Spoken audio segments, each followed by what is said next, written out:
Good morning, children. Today we are going to discuss about the northern plains of India. Before this, you have already discussed about the different physiographies of India. As you all know, the physical features of India can be grouped under the following physiographic divisions. The first one is Himalayan mountains, the second is northern plains, third peninsular plateau, fourth Indian desert, fifth coastal plains, and the sixth is the island groups. We have already discussed about Himalayan mountains. Now today's our topic is northern plains and peninsular plateau. Now the map which is depicted over here is showing the Himalayan mountains which lies in the northern part of India. It starts from Jammu Kashmir in the north and up to Arunachal Pradesh in the east. To the south of this Himalayan mountains we have got the northern plains. It also starts from the northwest part.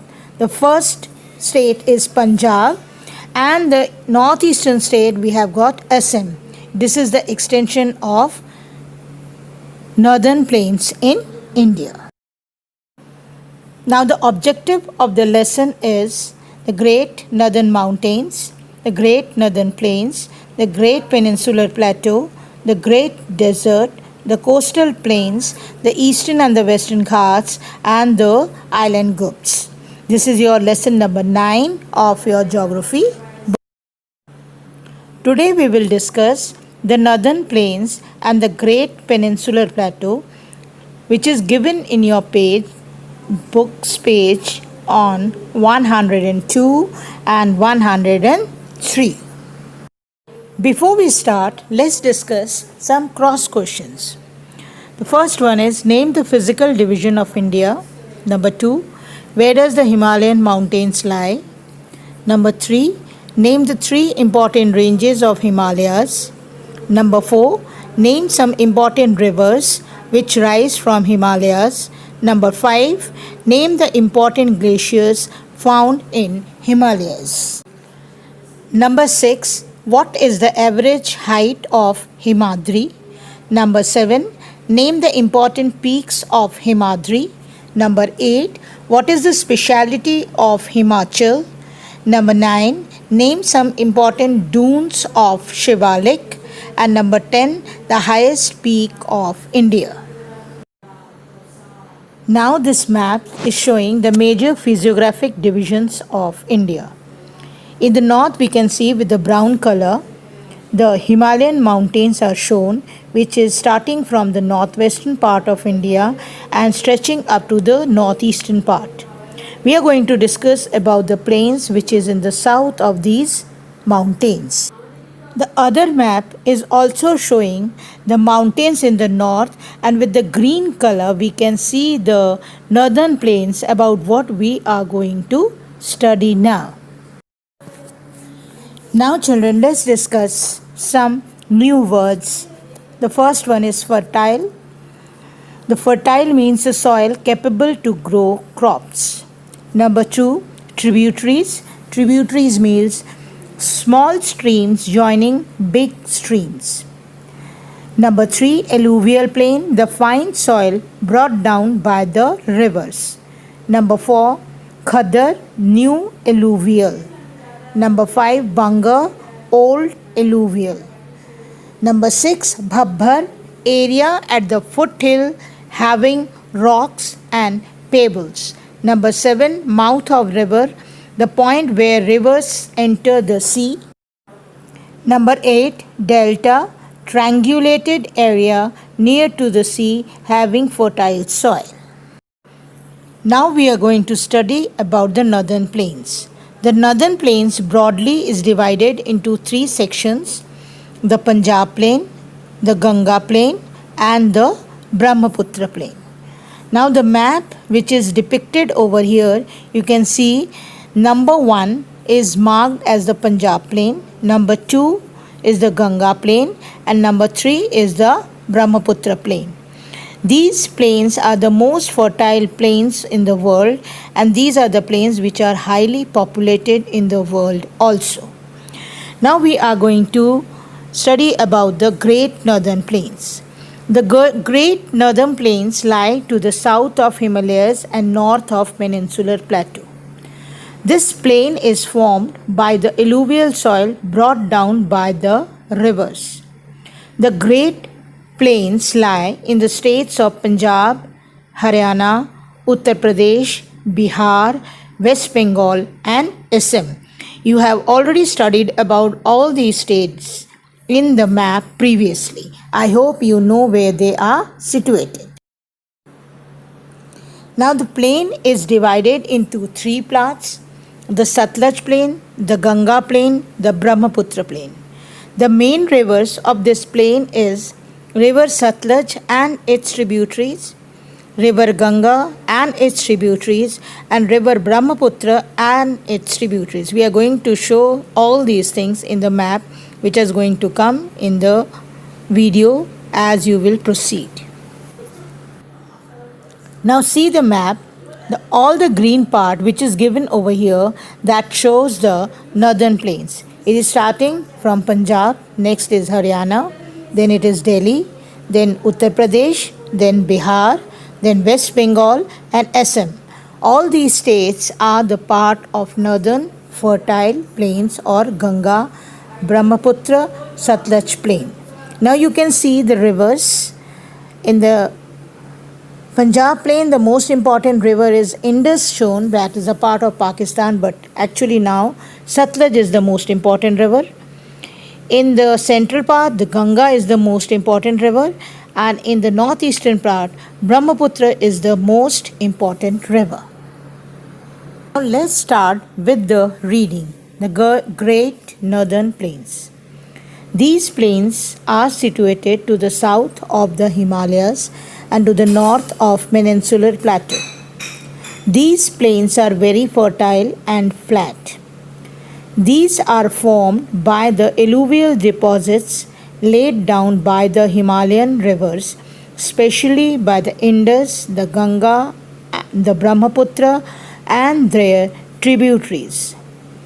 It is the world's largest alluvial plains. It is bounded by Himalayas in the north and Peninsular Plateau in the south. Its east-west extent is about 2400 kilometers and its width varies from 90 to 100 kilometers. The other map is also depicting the plain in its main divisions. In the northwest, you can see the Punjab Haryana plain. To the east of this, we have got the upper Ganga plain. To the eastern part of upper Ganga, we have got middle Ganga plain. And in the east, we have got the lower Ganga plain. And to the northeast, this is Assam plain. And the other map is also showing all these states and where this plain is stretching, right from northwestern part to eastern part. This map we have already discussed, and again it is given for your help. Now children, we are going to read about some Punjab plain. The Punjab plain. The western part of northern plain is called the Punjab plain. It is formed by Indus and its tributaries. The large part of this plain lies in Pakistan. The Indus and its tributaries, the Ravi, the Chenab, the Beas, the Satluj, and the Jhelum, are the main important rivers of this plain. The section of the plain is dominated by doabs. Now, what are doabs? I am going to show you through the picture. Doabs are the areas between two rivers. This is the picture which is depicting doab, like two rivers are flowing, and in between the plain land, which is very, very fertile, is known as the doab. Now children, this picture is depicting what is the east-west extension of the Great Northern Plains. It is 2400 kilometers, and as you all know that the width varies from 90 to 100 kilometers. Now children, I am going to discuss about the Bhabbar area. The Bhabbar or Bhabhar is a region south of lower Himalayas and the Shivalik hills in Uttarakhand. This is mainly found in Uttarakhand state of India.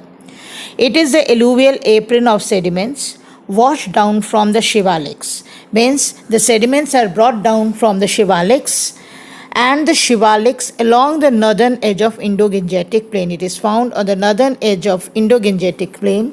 The speciality of the Bhabhar area is this, that the rivers which are flowing, they go underground in this area, and mainly we can see the pebbles and the stones which is being brought down from by the rivers. The picture which is being depicted over here, you can see there, we can see the huge pebbles and rocks. These are being brought down by the rivers, and the river flows underground. When this river goes underground, because due to its porous structure of the rocks and deposition of the huge pebbles through which the river is flowing. Now I am going to discuss about two other features. The other one is Tarai. Tarai is the region which is also found at the foothills of Himalayas, where these rivers, they re-emerge on the surface of the earth. See, there are two more words, one is Bangar and one is Khaddar. Bangar, it is an area of old alluvial where old soils are found, and Khaddar is an area where new soil is being deposited. It is very, very fertile land. Now you can see this in this picture, we are going to describe about the northern plains, the central part of the northern plains. The central part is drained by river Ganga, Yamuna and its tributaries. The rivers of northern plains are snow-fed, hence perennial. This is the world's largest alluvial plain and most populated also. The east-west extent of this plain is about 2400 kilometers and width varies from 90 to 100 kilometers. Already I have shown this in the picture previously. This plain provides fertile land for cultivation. The important cities of this plain are Haridwar, where Ganga descends to the plains. I will show you in the map.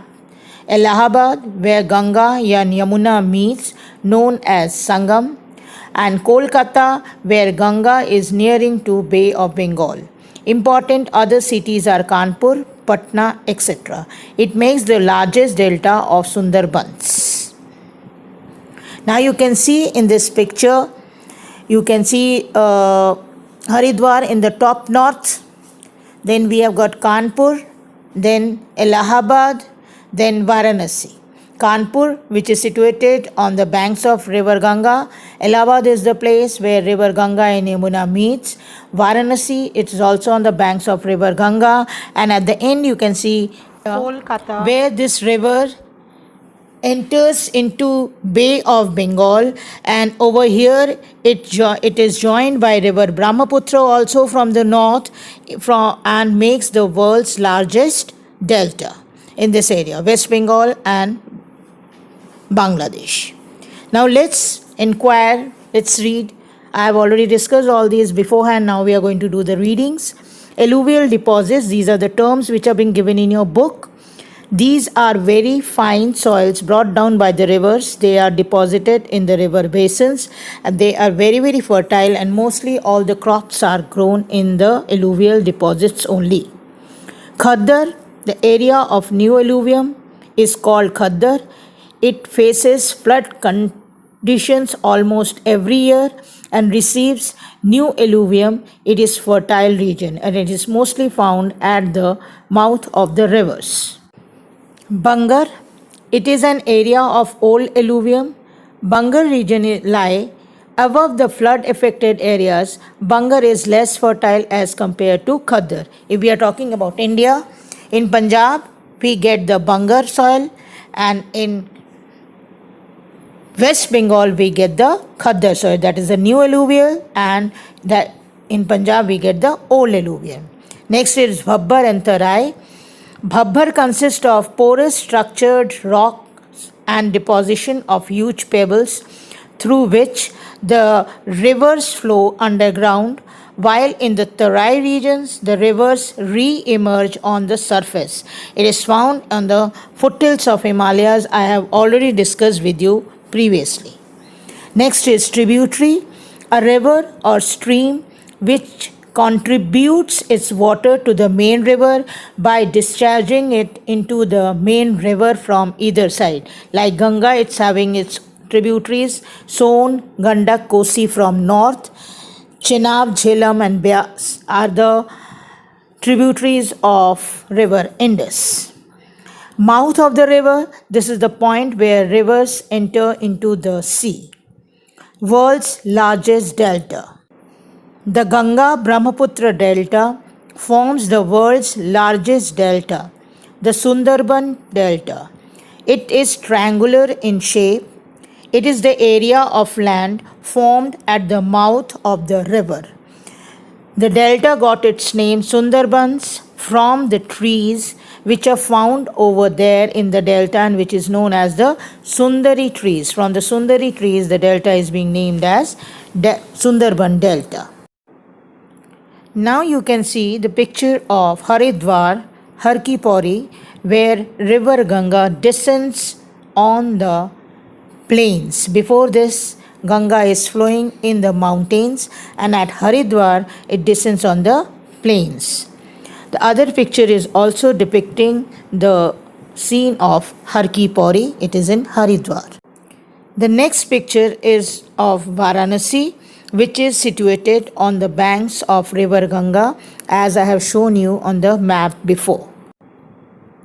The next picture is depicting Sangam, the area which is at Allahabad, where river Ganga meets Yamuna, and here Kumbh Mela takes place after every 12 years. It is very, very famous city of India. And next picture is of Kolkata, where river Ganga comes to an inn and meets with the sea. It overs its journey on the landmass and comes to the sea, and this is a picture of Kolkata.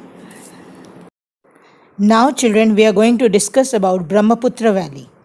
The Brahmaputra Valley is located in the eastern part of northern plains. The Brahmaputra rises in Tibet. In Tibet, the river is known as Sangpo. It enters India through Arunachal Pradesh and flows through Assam. Then it enters Bangladesh. In Bangladesh, it joins Ganga, known as Padma, and forms the biggest delta of the world. This delta is known as the Sundarban Delta. Now the next map is depicting the flow of river Brahmaputra. You can see the river is rising in the north in Tibet, entering India from Arunachal Pradesh in the northeast, where it is known as Brahmaputra. Then it is entering in Bangladesh and joining with river Padma, that is other name of Ganga, and forming the largest delta of the world, which is known as the Sundarban Delta. The next picture is depicting the Sundarban deltas, which is formed at the mouths of Bay of Bengal, where river Ganga and Brahmaputra joins. Now let's do the reading. These river plains provide fertile land for cultivation. This is because a large number of people live in the northern plains. The Ganga-Brahmaputra Delta is the largest delta in the world. It is called as the Sundarban Delta. Now this picture is depicting the Sundarbans, part of world's largest delta in West Bengal. Now with this we are coming to an end of this lesson. Now this map is depicting the northern plains which we have discussed so far. In the west we have got the Satluj plain. In the center we have got the Ganga plain. In the eastern part we have got the eastern plain, and in Assam northeastern part we have got the northeastern plain. I hope you understood this lesson. You revise the lesson properly and go through all the points so that you can learn these all. Now, children, we are going to discuss the next physical feature of India, that is the Great Peninsular Plateau.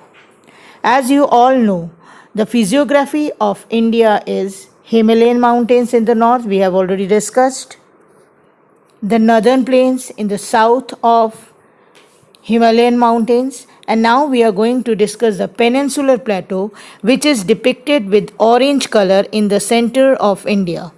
It comprises of almost all the important southern states of India, right from Madhya Pradesh to Maharashtra to Chhattisgarh to Orissa, parts of Karnataka, Andhra Pradesh, Telangana, Kerala, and Tamil Nadu. Now let's see some new words. The first one is peninsula, a landmass covered with water from three sides. Number two, plateau, a broad and flat topped land rising sharply from surrounding lowlands. Crystalline, sparkling. Igneous rocks, rocks formed by volcanic activity. Metamorphic rocks, rocks formed due to heat and pressure. Rain fed, rivers getting water through rain. Delta, fertile triangulated area at the mouth of river. Now we are going to study about the Deccan Plateau. The Deccan Plateau is made up of basalts and granite rocks having a region of highlands with typically vast stretches of flat areas on the top like a table known as tabletop. As you all know, Deccan Plateau lies south of northern plains and it is made up of basalts and granite hard rocks, and it is a table line, it is a plateau. Its shape is like a plateau. Now let's do the reading. The Great Peninsular Plateau, it lies to the south of northern plains. It forms an irregular triangle with the broad base in the north and apex in the south. It is broader in the north and tipped in the south. Aravalli Hills, one of the oldest ranges of the world, borders it on the north and west side. The Western Ghats border the plateau in the west and the Eastern Ghats bound it in the east. Now you can see the map which is depicting over here. In the northwest we have got the Aravallis which is circled.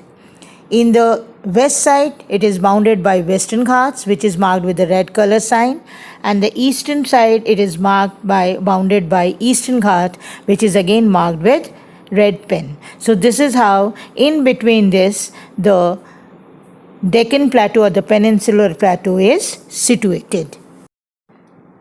Now in this map you can see exactly where Peninsular Plateau lies. It comprises of almost all the southern states of India, starting from Madhya Pradesh in the north. Then we have got Chhattisgarh and Orissa in the northeast. Then we have got Maharashtra in the south, Andhra Pradesh and Telangana, Karnataka, parts of Tamil Nadu and Kerala. All important southern states lie in the plateau region or the Peninsular Plateau. Plateaus are always rich in minerals. They are the storehouses of minerals, and their landform is uneven and not soft, hard, because this plateau is made up of hard volcanic rocks. Let's do the reading. It is the oldest landmass of India. It is made up of very ancient, crystalline, hard, igneous and metamorphic rocks. I have already discussed about igneous rocks and metamorphic rocks. The northwest area is covered with hardened dark lava and is called as the Deccan Trap. This region has many hill ranges and valleys. So we are going to read about all next. The rocks, like it is showing, depicting the rocks like igneous rocks. sedimentary rocks and metamorphic rocks. You can see igneous rocks are made up of volcanic eruptions, sedimentary rocks by sediments, and metamorphic rock is formed by pressure and heat. Now this is the picture of plateau which is depicting over here. Now we are going to discuss some other parts of the plateau. The first one is the Malwa Plateau. You can see in the map it is depicted on the western side of the Deccan Trap. The Malwa Plateau forms western part of the Central Highlands and comprises the entire area between the Aravalli Range northwest and the Vindhya Range in the south. Now the next one is the Bundelkhand Plateau. Bundelkhand Plateau is located to the east of Malwa Plateau as it is shown in the map. Mainly it is in Uttar Pradesh area.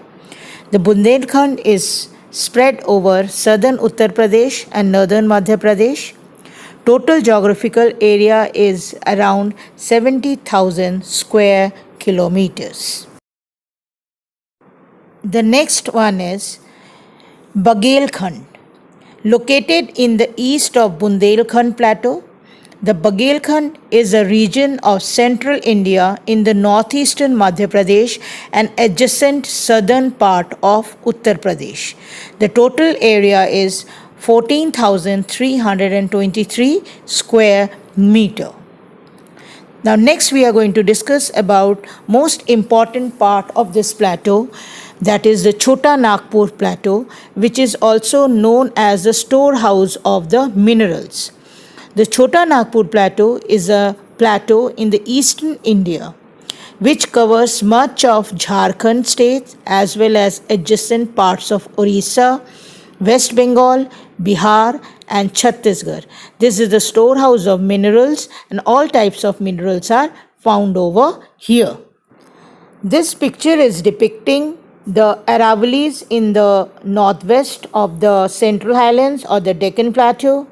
Then we have got two important ranges. One is Vindhyas and Satpuras in the northwest. And in the eastern part we have got the Chota Nagpur Plateau. And in the southern part of this Central Highlands we have got the Deccan Plateau. Now here we can see some important other hills, like we have got the Raj Mahal Hills, which is an important hill over here. Then we have got Kaimur Hill, which is in the south of Vindhya lands. That is also an important hill.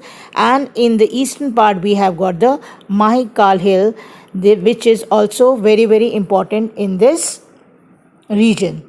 These hills are important of the peninsular India. Now you can see the highest spot of southern India, that is the Anaimudi, which is marked with the red circle. Now let's do the reading. The Aravalli Hills, Vindhyas, Satpura, Raj Mahal, Mahadev, Maikal, Ajanta and Annamalai are the major hills of Peninsular Plateau. I have already shown you all these hills and the ranges. Now Anaimudi with 2,695 meters is the highest peak of South India. Now children, we are going to discuss about the river system of Peninsular Plateau. The river system of Peninsular Plateau is divided into two ways. One is some rivers are flowing towards the eastern side of the Peninsular Plateau and some are flowing towards the western side of the Peninsular Plateau. Most of the rivers are flowing to the eastern side of the Peninsular Plateau. As you all know, this plateau gets a lot of rainfall, so the rivers are full of water during the rainy season. As they flow from uneven topography, so they make many falls and which are important tourist attractions. Let's do this reading part. The Peninsular River System. These are seasonal rivers as their flow depends mainly on rainfall. They carry about 30% of the total discharge.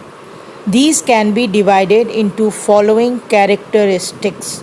One is east flowing river and the second one is the west flowing river.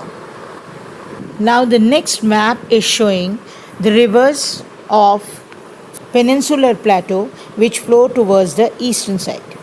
The first one is Mahanadi, second is Godavari, third is Krishna, and fourth is Kaveri. All these rivers start from the western Ghats and flow into Bay of Bengal, making their own deltas. And this part is why dissected due to the deltas formed by these four rivers.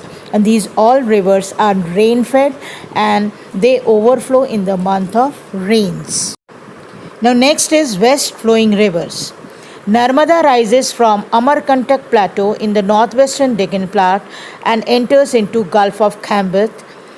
Tapi River rises from northwest of Deccan Plateau and flows into Arabian Sea. These are the two west flowing rivers and they don't make any deltas. Praria rises from the western Ghats and enter into Arabian Sea, and Sharavati rises from Sahyadri Hills. It forms the famous Jog Falls or Grasshopper Falls, which height is 289 meters in Karnataka. Now the map which is coming up is showing the west flowing rivers of India, the two main ones.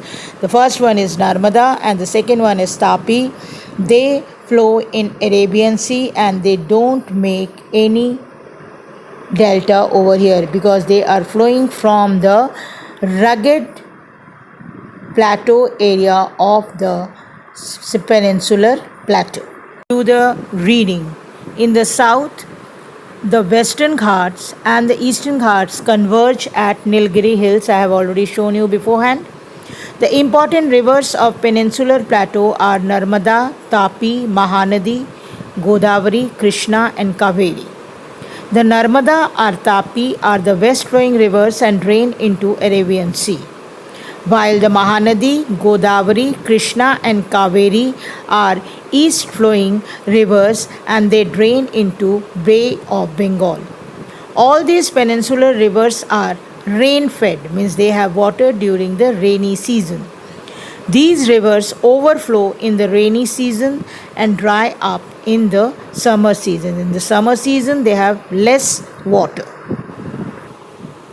The west flowing rivers are short and swift. They are useful for generating power, whereas the east flowing rivers are comparatively long and make deltas at their mouths. The plateaus is rich in minerals such as coal and iron. I have already discussed about all these points beforehand. We are going to see some important multi-purpose projects of southern India. The first one is the Hirakud Dam. This is the largest dam of India built on river Mahanadi, which is a peninsular plateau's river. Next is the view of Nagarjun Sagar Dam, which is built on river Sharavati. The third one is the Mittur Dam, which is built on river Kaveri in the South India. These are the most important multi-purpose projects of southern India. Next we have got Kodaikanal, the hill station of South India, which is very, very important. And you can see the tea gardens of Tamil Nadu, which is found in the peninsular plateau. This is a picture of Vrindavan Gardens, which is in Bangalore, Mysore, which is also a tourist attraction of South India. And this is the last point of Indian mainland, that is Kanyakumari in Tamil Nadu. Now children, I hope you have understood all the points related to the peninsular plateau. Do revise and read the part once again so that you can understand it well. And with this we are coming to an end of this lesson. Now your homework is to do the following, what is being given over here. First of all, you have to do the exercise which is given on page number 103 and 104. Do the following questions. What is a tributary? What do you understand by Khada? Now the long answers. Explain the formation of northern plains of India. Write their 4 important features. Think and answer, why are the northern plains of India heavily populated? Number 2, The Great Peninsular Plateau is the oldest landmass of India. Describe its three advantages. Do all these questions on your fair copy neatly and clearly, and stick the map of Peninsular Plateau which is given on your book at page number 105. Do it in your fair copy. Thank you, and we'll meet you soon with the next topic.